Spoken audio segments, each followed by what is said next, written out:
Subrahmanya, central ఓషియస్ high school ఆకివీడులో 10వ తరగతి చదువుతున్నాను.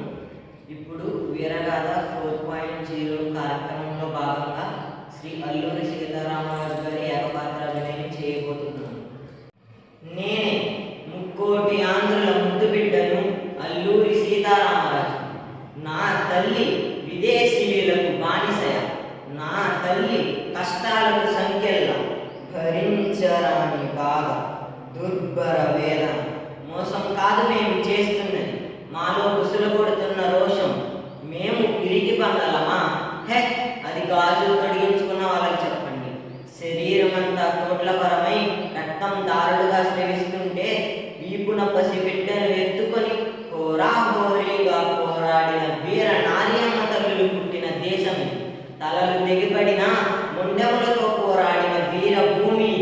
ఈ వీరభూమిపై పండే పంటను తిని శౌర్యాన్ని అణువు నింపుకున్న వీర యోధులే మా భారతీయులు.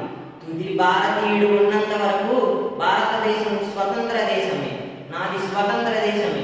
నీకెందుకు కట్టాలరా కప్పం, శిస్తు, కిస్తీ, దీరువ, ఆపై కర్మకాలి వడ్డీ.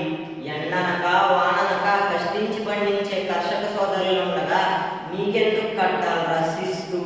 దేశం మొత్తం ఒప్పించి దేశం మొత్తం నడుం బిగించి మా రైతు సోదరులందరేకమై నీ బడతం పట్టి చొక్కా పట్టి కాళ్ళకేసి నెల రాసి కోత కోసి నూర్చి నుద్దు చేయగలరు. జాగ్రత్త బ్రూదర్, కాల్చరా కాల్చు.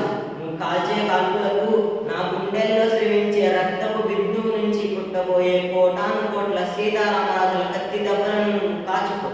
కాల్చరా నీటి లేని తెల్లజాతి కుక్క, కాల్చు. ఇదే అల్లూరి సీతారామరాజు గుండె ధైర్యంతో కాల్చు. అది అగ్ని పర్వతమై ఉప్పునే బద్దలవుతుంది. అది నిన్ను, నీ బ్రిటిష్ సామ్రాజ్యాన్ని నాశనం చేస్తుంది. అడ్డంగా యుద్ధానికి దిగి దొంగ దెబ్బతీస్తావా? మగసిరికల వాడివైతే ఎదురు నిలబడి యుద్ధం చేయి. అక్కడ కాదురా, ఎక్కడ కాల్చు. ఈ మట్టిలో మట్టినై, నీటిలో నీటినై,